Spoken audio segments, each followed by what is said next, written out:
Hi everyone. So today we are back and then we are going to discuss about the second part of the Lowland summary. And as I have told you earlier that this summary is not actually in parts, but then due to the convenience and also because since the video becomes a really long one, I have decided to make it in parts so that you can understand it better.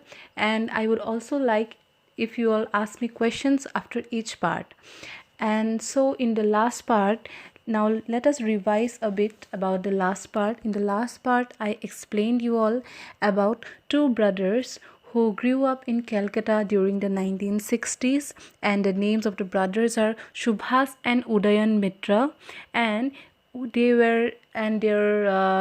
belong to a very modest family, and also the novel also discussed about the people, the refugees of Toliganj, who were displaced during the partition movement of 1947.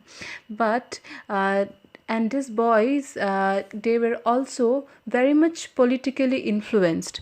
So while they were in the college, both of the guys were very much inclined to politics, both Udayan and Subhash. But Subhash, being the more sensible and the elder one, he decided to move away with the violent politics of Naxalism, because he knew that this kind of politics are only going to actually bring no good for anyone, since violence never brings good for anybody. That is why he knew the harsh reality and he was very much sensible.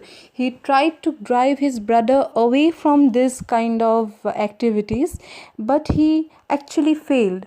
But Udayan quite gave a very good cover regarding his activities. For example, when his brother uh, went abroad for pursuing his PhD, then what happened? Udayan tried to stop his brother because they were very much close, and their bond was nearly unbreakable. But their differences began to surge when Udayan had different political ideologies than his brother. So his brother was also firstly he was also politically motivated, but what happened later was that he began to withdraw himself from the cause.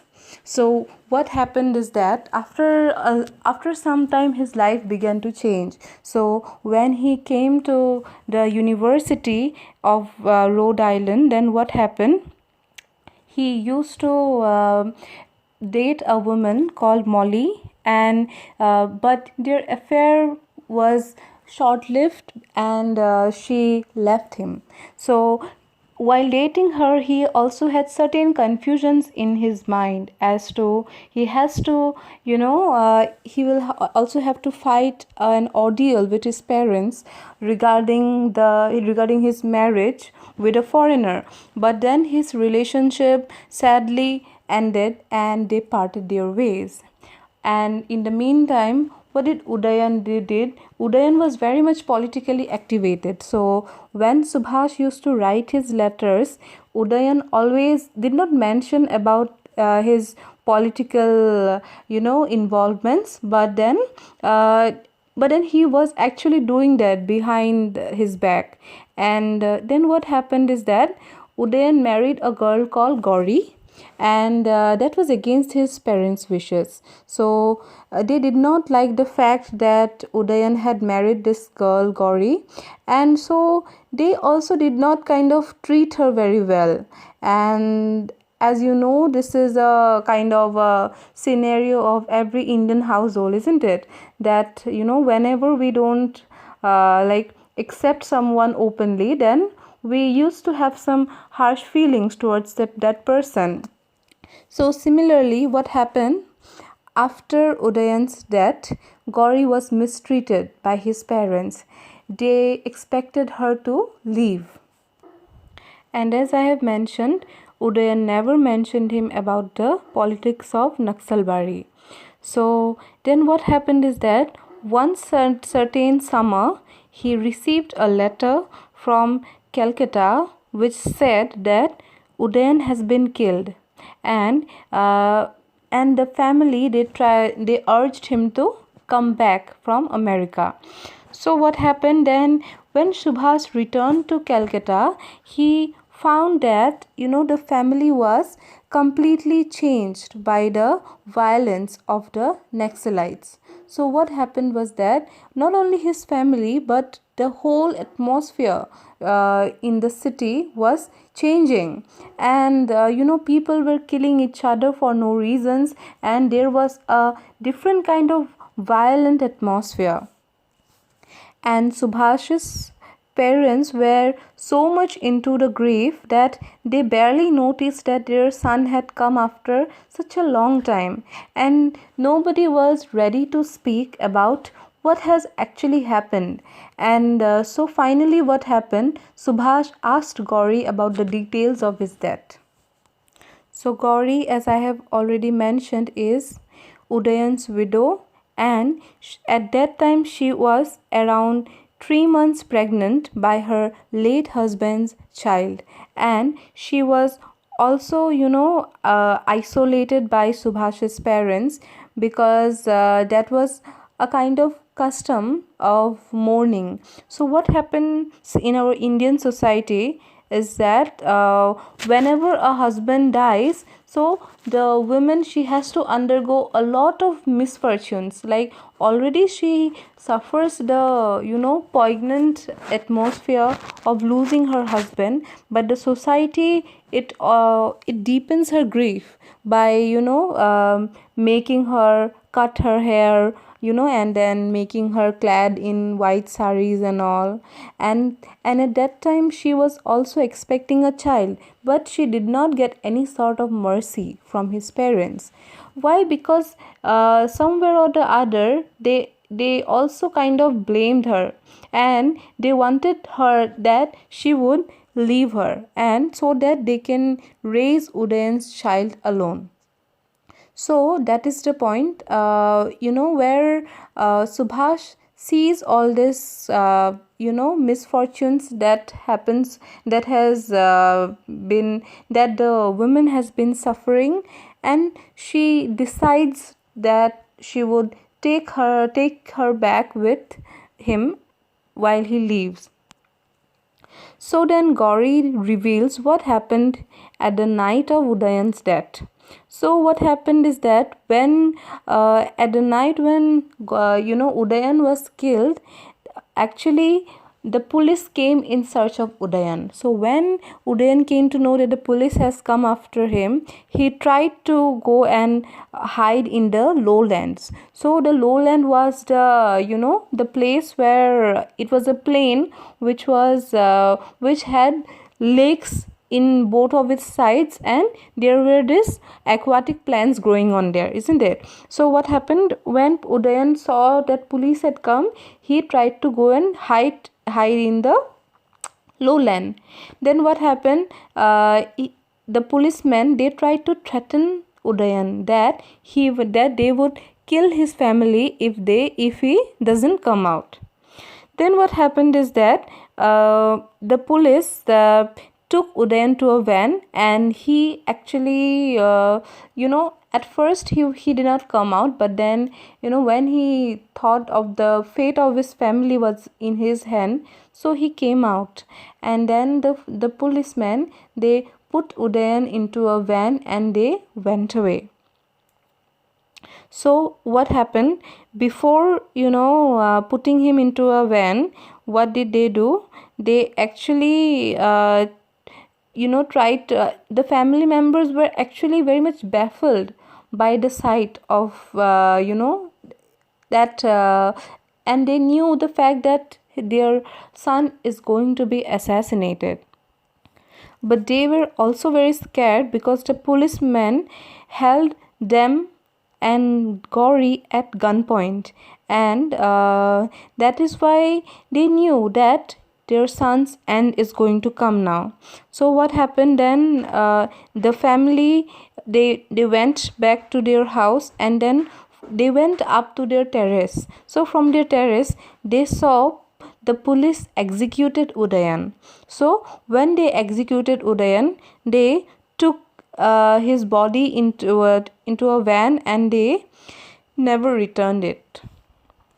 Subhas gets so disturbed by these events, these anecdotes, that he decide that he is unable to sleep at first, and also he was very much, he was very much disturbed by the fact that that Gauri has also been mistreated by his parents, and so he asks her to accompany him to America. So after some time, what happened? Gauri reluctantly agrees because she feels that her safety lies in his hands now. Why? Because after the death of Udayan, the police came to question Gauri about the activities of the local Communist Party of India. So what happens then? Subhash realizes that it is not safe to keep Gauri over here, and he must marry her himself and take back to America.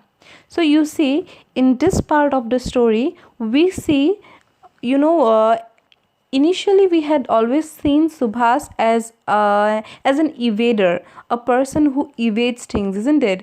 A person who doesn't actually take control over his activities. So he always tries to evade things, isn't it? He wants to run away. So just like he ran away from his disturbing political ideologies and involvements. So but during this time we see a change in Subhash's mentality. Okay, so for example, for the first time he took charge of something, and he wanted to stand by it. So that is why he took Gauri with himself to America, and he also knew that he had to marry her. So actually and their relationship was not bounded by love or anything, but it was bounded by only responsibility. And he also knew that since she was pregnant with his brother's child, so let he also bears certain responsibility towards her.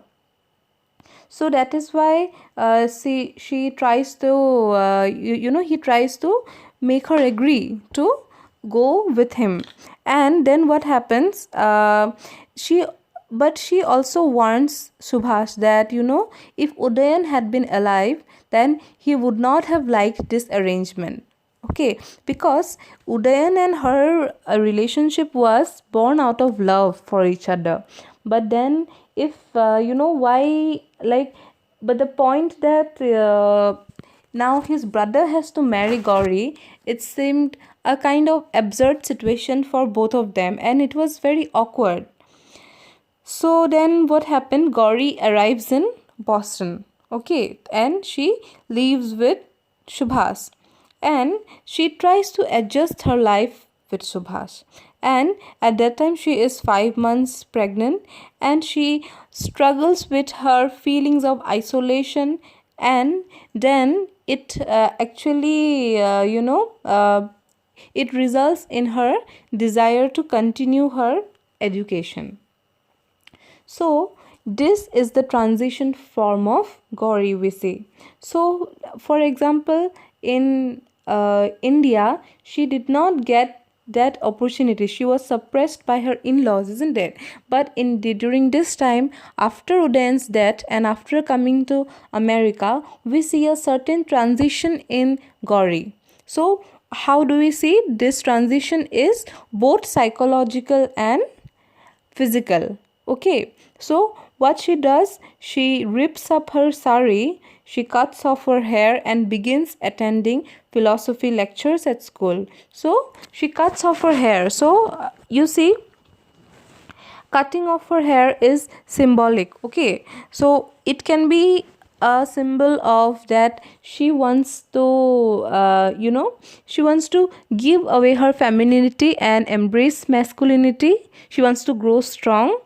Or secondly, it can be also indicative of the fact that since she has lost her husband, she has lost her hope, and then she is mourning her grief, she is mourning her loss. Okay, so that is why she so this is very much, it has got two divergent aspects. So it is up to you how it's up to you how you view this perspective of Gauri.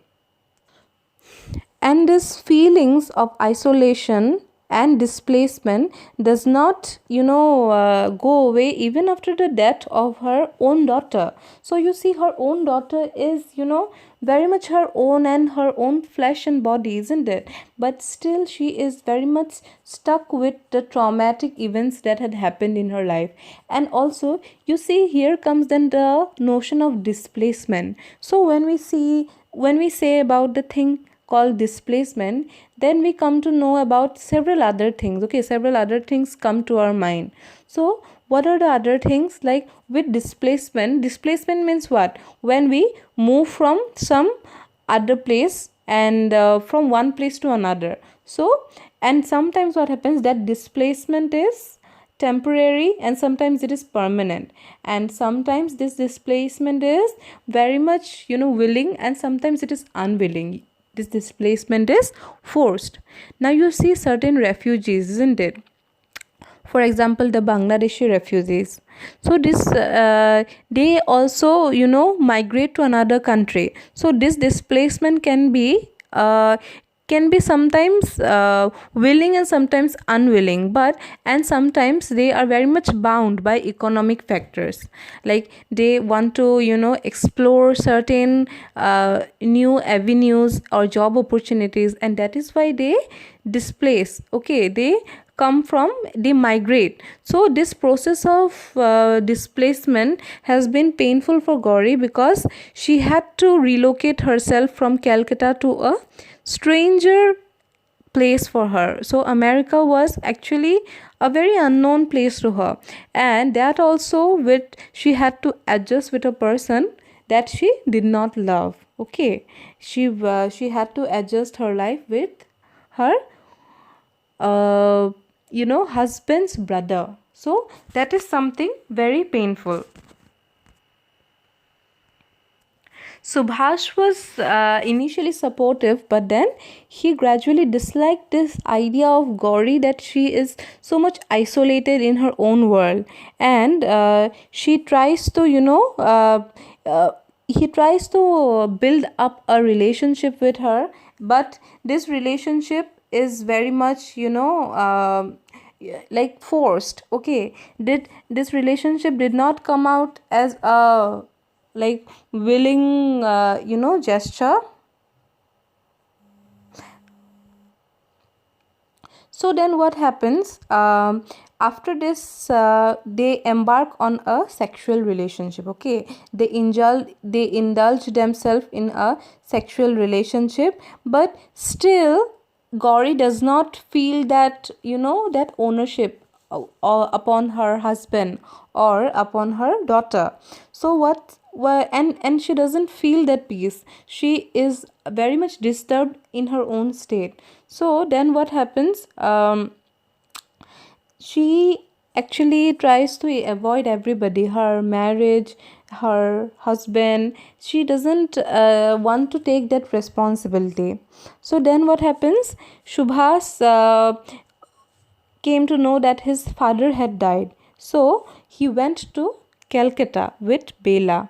So when he came back, he found that Gauri had left their home to take a teaching job in California.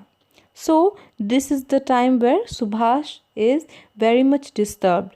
He is very much disturbed by the fact that Gauri had never for a moment thought about her dear daughter, and who will take care of her in her absence. She did not take she actually did not pay the actual need of a mother. Okay, she did not pay attention to that aspect, and she was actually behaving in a very selfish manner, if we see it from one perspective. And back in Calcutta, when Subhash's father dies and he goes to visit his ancestral home in Calcutta, he says that his mother spends her days in caring for a cement post in the lowland, and because that was the spot where Udayan had died. Okay, so and then that was actually, this thing is symbolic of the fact that the mother did not ever come over the grief of her son's death, and because that is also very painful for a mother to bear, isn't it? And then what happens, so when they come back, he finds that there is a note written by his wife Gauri in Bengali, and she tells him that she has taken a teaching job and she has left her daughter to Subhash. So that is why she has left them, and Subhash was very much disturbed by this fact, because now he knew that he had greater responsibilities to carry. And after her mother's departure, Bela became very much withdrawn and distracted. So and she was so depressed that Subhas takes her to a therapist. And what happens after some time, when and in this process she also loses a lot of weight and she becomes very thin. So when she is in 8th grade, then she begins making friends, and then she tries to indulge herself into this school activities. Okay, so then what happens then after that, she graduates from the high school, and then so when she graduates from the high school, then again Subhas receives a letter that tells him that his mother has died of a stroke. And so he returns to India this time, and this time he goes without Bela, and he finds that his mother Bijoli had died. So and then what happens after Subhash returns to Rhode Island, he brings Bela to college in the Midwest. And then what happens, as the years passes, Bela, she follows Subhas's footsteps at first, okay, and she studies environmental sciences. But after her graduation, Bela takes up a very different interest, and that was in traveling. So she used to travel across the country and working on several different farms. So actually Bela had become a sort of you can say a hippie. Okay, and when she returns home, only a couple of years. Okay, only a couple of times in a year. So then what happens, every time Subhash sees Bela, he sees that he could see the reflection of her father, means her deceased father Udayan, and he was also very much awestruck by her political opinions and inclinations, and he was also scared of the fact that Bela was actually Udayan reclaimed from the grave. So we will stop for this class with this part, and again in the next part I will be explaining, and in the next part we will be concluding the summary. And so please read the summary properly, and if you all have any questions, please do contact me over your WhatsApp group and then leave a message. Thank you.